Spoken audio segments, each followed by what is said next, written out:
Alright, so boom. I'm doing another story time because they're easy, they're short, and they're quick. Although this story is not so quick like the last story time that I just did, because it was literally like 3 minutes, and half of it I was just talking about how much appreciation I have for you guys, because one of the videos that I have, Edgar Haircuts Give Me Nightmares, has almost 100 views, and I would like for it to have 100 views. It's not my most proudest work, but you know what? It's honest work. Anyway, this is a story of how I got fired. Well, not fired, but still fired from an appliance store. So I had just quit working at ShopRite, and I decided to work with my friend at Home Depot. What happened was, so I got fired. Well, I left ShopRite and I went to Home Depot. Upon getting hired, I was getting on everyone's good side. I was getting on all the managers' good side. I was doing a lot of overtime, although my main manager, she was kind of iffy on me. I had no idea why she was just such a bitch with me, but she was such a bitch with me, man. Like, she was just telling me, don't be shadowing me. One of my friends, his name is Samir. Don't be shadowing Samir, this and that. Even though we were getting the work done, we were getting the work done pretty well. It got to the point where they put Samir. So this is the red flag, first red flag. They put Samir in tool rental, and they put me in buy online, pick up in store department, which is called BOPIS. That's when another kid came in, and he was in the same department. So me and him, we tagged along, and we shadowed each other, and we helped each other out. Although they didn't like that at all. I have no idea why, but they didn't like it. And they tried so hard to tell us not to do that. But it was the only way we could get work done. Working as a team. They told us work as a team, but we were working as a team. And they still didn't like that. They didn't like how I was with someone working as a team in my department. So I'm guessing they wanted me to branch out and work with someone out of my department,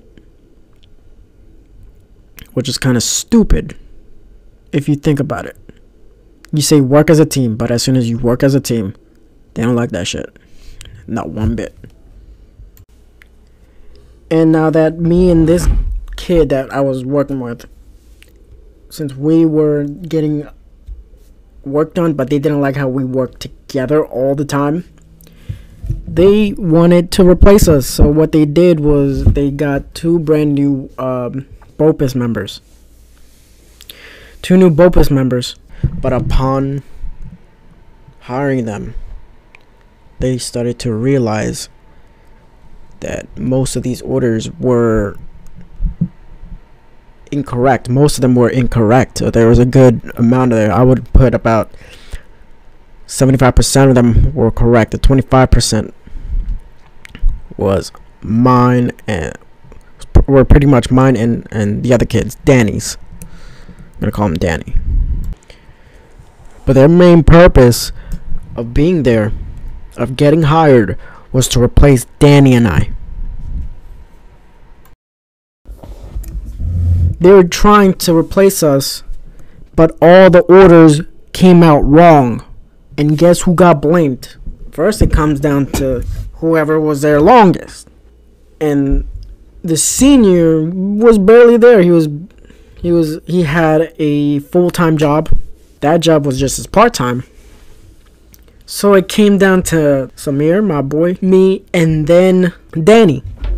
So they kept on asking, why aren't these orders pulled? Why aren't these deliveries done? Why this? Why that? Our numbers, and they all they cared about were their statistics and placements of the store. And our numbers were so bad that we ranked last throughout the whole United States. Not that I cared though, but it was still something that I just didn't really give a shit about. Not to mention, we didn't even have a forklift or a reach license, and they wanted us to take down these huge pallets. And we told them our concern, and all they had to say in return, my manager, she said that you can ask someone else to get it for you. Now we did that, but as soon as we asked someone with a reach or a forklift license, they had their own problem. In order for them to help us, we had to help them, and it took a little too long. And by then, one of the managers would have already seen us do something else and ask why aren't the orders pulled. And we told them our concern, our problems, and they did not care. So it was like a double-edged sword. Now, if that sounds bad, what also was bad was that she was my main manager. So I had to go to her for everything. But if not, I had to go to a different manager. Although that manager would say something different than what Monica would say. Then this other manager, I'm just going to straight up say his name. Fuck Bob. Fuck you, Bob. Okay, go fuck yourself. I hate you. Bob would tell me something completely different of what Monica would say, and it would throw me to the loop. So I'm pulling this one delivery. We don't have it. So he's saying to delete it. So I delete it. Then Monica comes over here and she says, why did you delete it? And I said, because he told me to.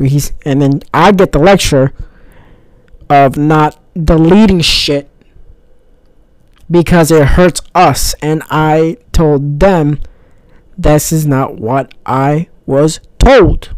Bob told me this. And that's an example. And it got even worse because I had 4 different opinions from 4 different managers, and it was a fuck fest.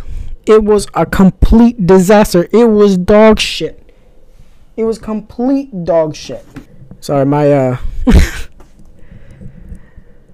my captain called me.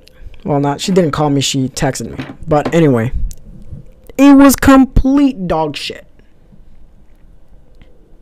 Horrible. Horrible. I was getting one opinion from one person.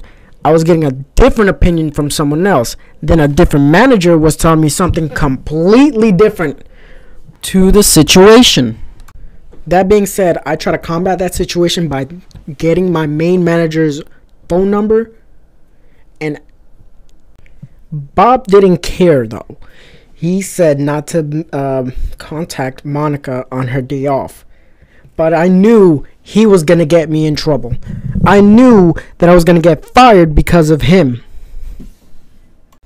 Prior to this, I got my written forklift license done. So I got the written part down. My written forklift test done. And I had to do training. But the only people that trained was either Brian, who was in lumber and was barely there except for nights, or it was my supervisor. Well, the senior of my department. And I couldn't even get one of them to train me for the longest. It took about 2 months for my senior to come help me and do on-hands training.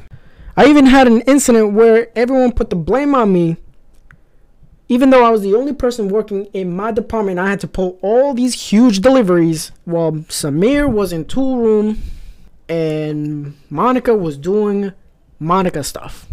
And I couldn't get it done, and I tried to explain to her, and all she made me do was stay until 2 a.m. to get it done.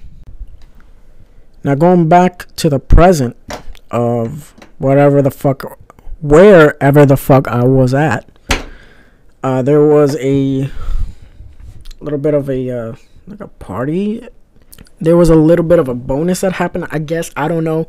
I was not part of the union at the moment. I was never in the union because, like I said, they fired me before they could let me in. That being said, at this time, it was very laid back. We had no orders to pull. Everything was clear. And for some reason, all of BOPUS members, they were in the break room minding their business because we had nothing else to do.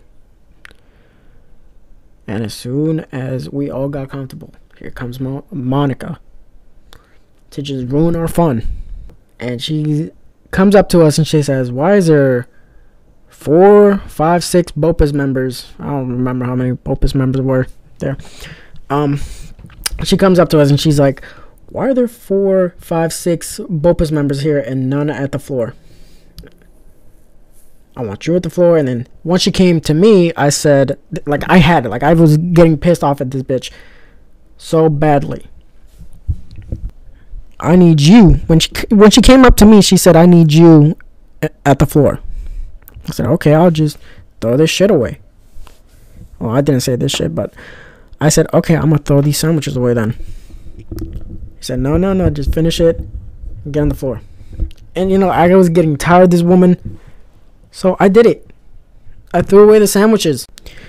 As soon as I threw those sandwiches away, she called me into the office and we had to do a verbal conversation about my actions. And I called this lady out on so many things that she did, and she literally BS'd her way out of it. They weren't good. They weren't good excuses, but I guess there was something to her. I had to buy a little notepad just to cover my ass, and I would write every single thing that I did. And now with that, it helped a little bit. Monica and I, we were getting on slighter better terms, as you can say. And I also did my hands-on forklift training, and I was eligible for a license. Although that didn't go as planned, because the week after they called me into the office and explained to me that I was a temporary employee, which pretty much means they don't want me. They saw my work and they don't like me. Then they explained to me that I was going to be let go on June 26th, which was 2 days from that day, with no benefits. After all that was said and done, I got a job somewhere else after, like half a month after, and I was advised that my friend Danny was also fired. So once Danny and I had left Home Depot, or fired, laid off, whatever, they found out that it wasn't us that made their scores low. In fact, it was one of the people that was supposed to replace us. They caught him steal $1 million worth of construction equipment and materials. So now that Danny and I got fired, supposedly, Samir was still working there, and he found out what this man did. We're gonna call him Anthony. His actual name is Anthony, but what Anthony would do was he would make a pallet, and he would put all the materials that he needed in that pallet. He would wrap it up, and then he would tag it in someone else's name, and he would take it outside and wait for his man to pick it up in the morning. They actually reviewed the cameras and saw what he was up to. And for some reason, I don't know why, but he was still walking as a free man, because I saw him not even a month later near Dunkin' Donuts. And I had to call up Samir and say, hey, guess who I found? Anthony. That's when he told me everything that happened. So that's how I got fired / laid off from my first job. And that concludes my story for today. I love you guys. Peace.